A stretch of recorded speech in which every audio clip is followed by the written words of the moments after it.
மதசார்பற்ற முற்போக்கு கூட்டணி கட்சியினுடைய சார்பில் திராவிட முன்னேற்ற கழக வேட்பாளராக தூத்துக்குடி தொகுதிக்கு நம்முடைய திராவிட முன்னேற்ற கழக தலைவர் தளபதியார் அவர்கள் போட்டியிட ஒரு வாய்ப்பு கொடுத்துள்ளார்கள். இத்தருணத்தில் அவருக்கும் நன்றி கூறிக்கொண்டு, அதுபோல மதசார்பற்ற கூட்டணி கட்சியினுடைய அத்துணை நிர்வாகிகளுக்கும் கழக செயல் வீரர்களுக்கும் தொடர்ந்து முதலமைச்சருடைய அந்த 200க்கு மேல நம்முடைய மதசார்பற்ற முற்போக்கு கூட்டணி வெற்றி பெறணும் என்ற அந்த ஒரு அவருடைய முன்னெடுப்பை நாம் எல்லாம் வென்று காட்டுவோம். தூத்துக்குடி தொகுதியும் இந்த தூத்துக்குடி மாவட்டத்தில் உள்ள அத்துணை தொகுதி வென்று காட்டுவோம் என்று கூறிக்கொள்ள விரும்புகிறேன். சரிங்களா?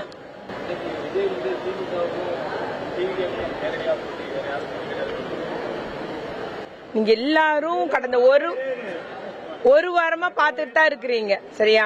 நான் அரசியல் நடவடிக்கை எல்லாம் எல்லாரும் பத்திரிகையில பாத்துட்டு தான் இருக்கிறீங்க. அப்படியே அவர் அப்படி சொல்லிட்டு போறேன்னா சொல்லிட்டு போட்டோம். தேர்தலுக்கு அப்புறம் சரியான பதில் இதுக்கு வரும்.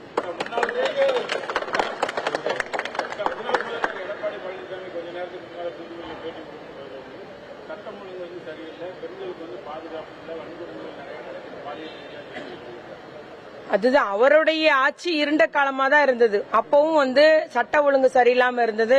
பெண்களுக்கு எதிரான குற்றச்செயல்களை நம்ம பட்டியலிட முடியும். அவர்களுக்கு அவங்க காலத்துல என்ன பண்ணாங்கன்னா, வருகின்ற புகாருக்கு எஃப்ஐஆர் பதிவு பண்றதே கிடையாது, நடவடிக்கை எடுக்கிறதே கிடையாது. நம்ம பொள்ளாச்சி சம்பவத்தை மட்டும் எடுத்துக்கிட்டீங்கன்னா, பெரிய போராட்டம் நம்முடைய திராவிட முன்னேற்ற கழக தலைவர் அவர்கள் தலைமையில நம்முடைய எம்பி கனிமொழி அக்கா எல்லாம் போராட்டம் செய்துதான் அன்னைக்கு வழக்கே தொடர்ந்தாங்க, எஃப்ஐஆரே போட்டாங்க. அந்த அளவு லட்சணத்துலதான் அவங்க ஆட்சியில இருந்தது.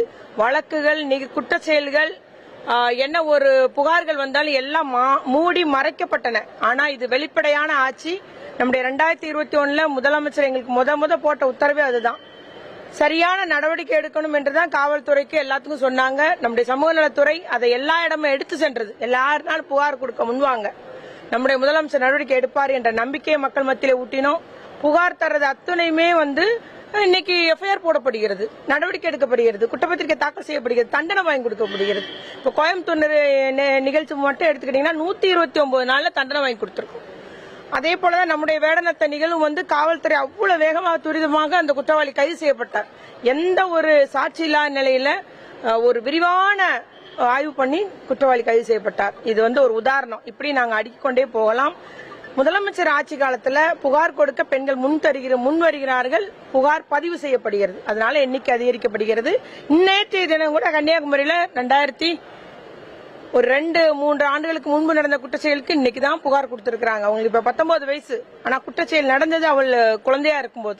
இன்னைக்கு புகார் கொடுத்திருக்காங்க, அரசு நடவடிக்கை எடுக்கிறது. அதுதான் நிலை. பெண்களுடைய நிலை வாழ்வில ஏற்றம் கண்டுள்ளது. பெண்கள் யாரும் இன்னைக்கு தயங்கி பயந்து ஒடுங்குவது கிடையாது. நடந்த குற்றச்செயலுக்கு குற்றவாளிக்கு தண்டனை வாங்கி கொடுக்கணும் என்ற எண்ணத்தில் புகார் தருகிறார்கள். இந்த அரசு நடவடிக்கை எடுத்து வருகிறது. அதுதான் உண்மை என்பதை குறிக்கொள்ளும்.